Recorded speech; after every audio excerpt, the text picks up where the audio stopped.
Hey and welcome to Hank's True Barbecue. I just finished building a brand new offset smoker, so of course we're gonna smoke some pork belly.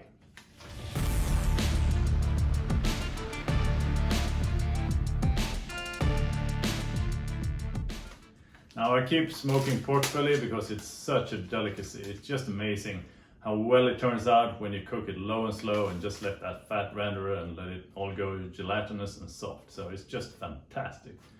So of course we're going to do it again. This is a good reason to grease up that smoker on the inside too. The other day I did some prep, applied grease on the outside to seal the surface a bit so it won't rust, instead get that nice patina that we're after. But now it's time to put that smoker to good use. We're going to use all oak wood as usual, and we're going to prep some pork belly. I'm going to show you exactly how. We're going to prep it, apply dry brine, and then let it sit overnight before we apply the rub, and then smoke it till that delicious new goodness just turns out. It's going to be good, so stick around. So this is what it looks like unwrapped. This is like, well, just part of a pork belly. Got the skin on. We're going to remove this today because we're not going to pop the skin like I do when I cook pork belly hot and fast. If you're interested in doing that, check out the video. I'll put a link up here. Today we're going to smoke it low and slow, so we're going to trim off the skin. Not the fat, mind you, just the skin, so be careful with the knife. Also, there are a few ribs back here. Sometimes you get them, sometimes you don't. Technically it's not spare ribs because they're located too far back, but they are rib bones. Now you could trim them off, and that's going to thin it out a bit right here.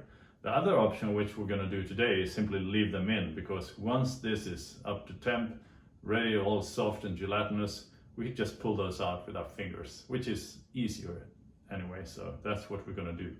So not that much prep, but let's get started cutting the skin off. I'll get that big old knife out and start cutting. In this case, sometimes I score it down the middle like that and just cut one half off, but this isn't that big a piece of meat, so we're just gonna start trimming here.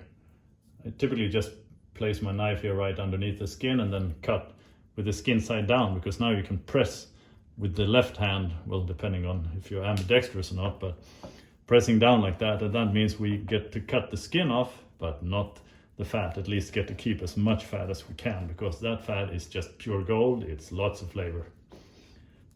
And if we miss parts here when we cut off, we're just going to trim it later, but this is looking good. Yeah, lost a bit of the corner, but I'm going to trim that off right now. As you can see, it's quite easy.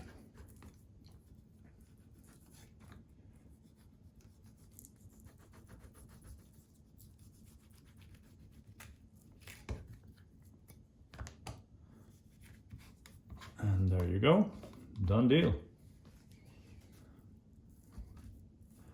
So if you look here, you can see where it's been sawed off. There could be just a bit of bone residue, so I'm just going to rinse this in cold water to get rid of that, and then pat it dry with a paper towel just to clean things up. But this is looking good. All right, there you go, all done. I'm going to apply some salt, plain old table salt, 1 teaspoon per kilo is what I use. Sprinkle it on, sometimes more. And the reason I leave it overnight is this is quite a thick cut of meat, so it's going to take time for that salt to penetrate and boost that meat flavor. So I think I'm applying quite a bit more than 1 teaspoon, but 1 teaspoon per kilo is a golden rule, I would say. So if you're not sure, start off with that. Nice. All right, let's get this baby into the fridge. All right, so now that's trimmed up and brined, I'm gonna throw it in the fridge, and I'll see you guys tomorrow by the smoker. I'm excited, this is gonna be good.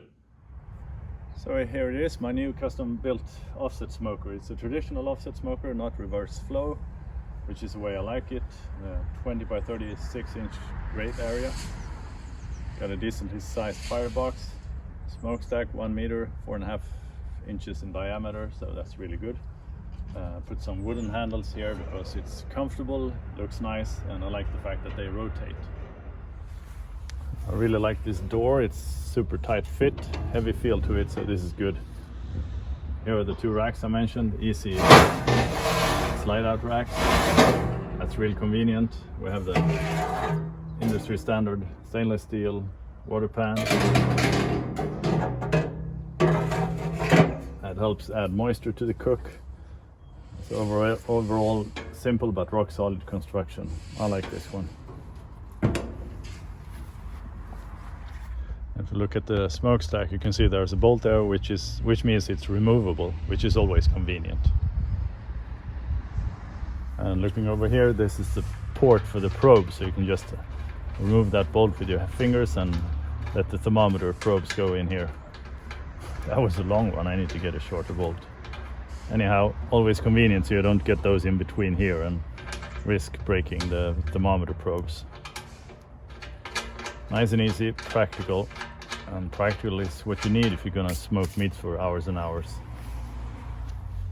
So I built this as a prototype, but I've been tweaking it quite a bit. So I've moved the legs, I've moved the smokestack, moved the firebox, everything, until I got it to where I want it. So now I'm happy with it. Now I'm gonna keep building these, but with a bit more styling and finesse.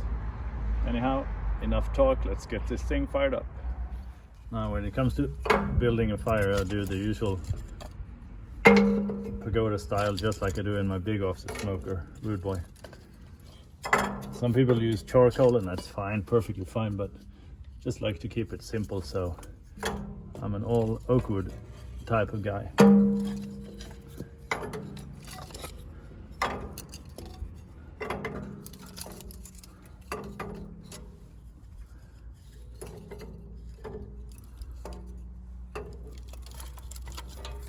Alright, that should do it. So we've done the dry brining, so this is just ready for the rub. I'm going to use my own KC Royale pork and poultry. Going to get a good layer on all sides and then get it in the smoker.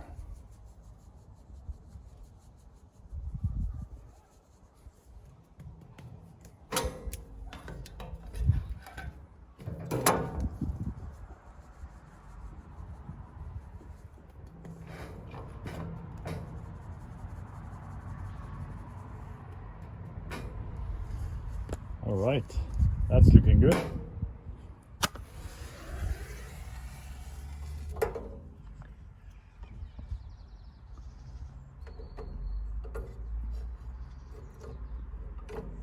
Now getting this warmed up is going to take a while because there's a lot of metal to be warmed up, but still, I like this because I can build a fire further in or closer out nearer the door, which means I have options.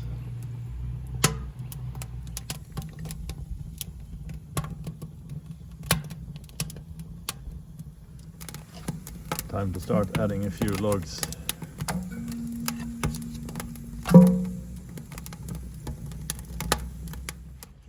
So the smoker is up to temp. We'll add the meat right here.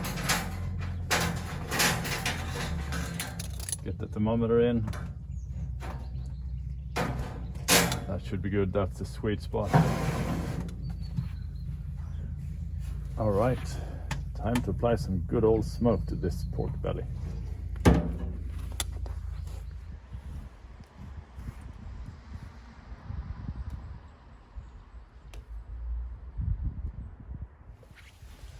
Well, what do you know? I fired this thing up and of course it starts raining, but it's a good testament to the build quality of the smoker. So I'm just gonna keep going for a few hours till the pork belly's done, so stay with me.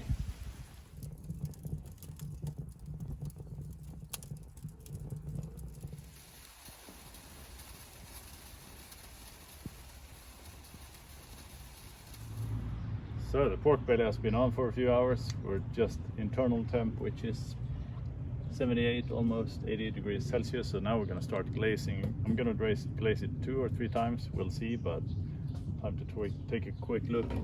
I'm going to apply this syrup, which is really good, thick and sweet, and we're going to caramelize the top. So let's get started. We're going to take a quick look and then apply the syrup.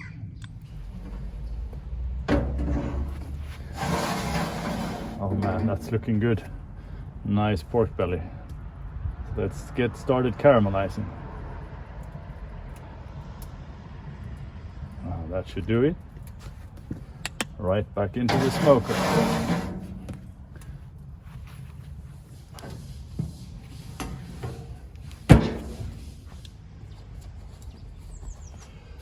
All right, time to hit this a second time with the glaze.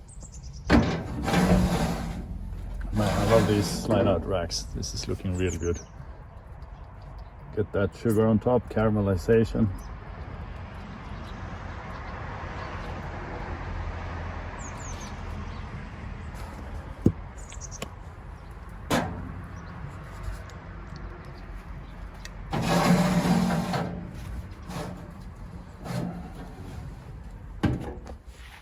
So the pork belly is done. We've hit 95 Celsius. It's wiggly as jello, so just the way it should be. And the grease bucket is full of grease, so it's all looking good. The smoker has been running like a champ all day, even though it's raining. So it's time to take a quick look. I'm gonna move it up here.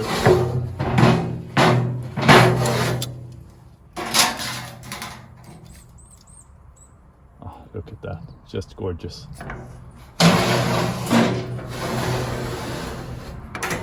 That's the way pork belly should be done. See that? Just right. Well, we're just gonna have to taste this, right?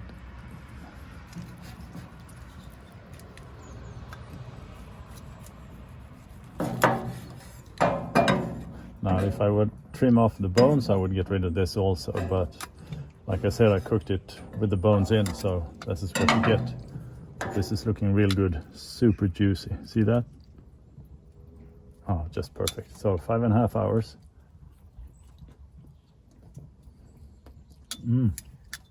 So this is delicious. I'm just gonna be standing here nibbling, eating good pork belly. Just fantastic.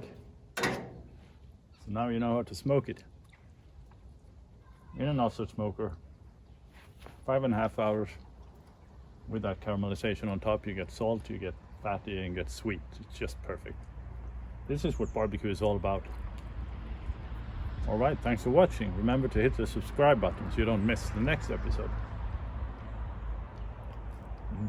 In the meantime, I'm gonna be digging in on some swine.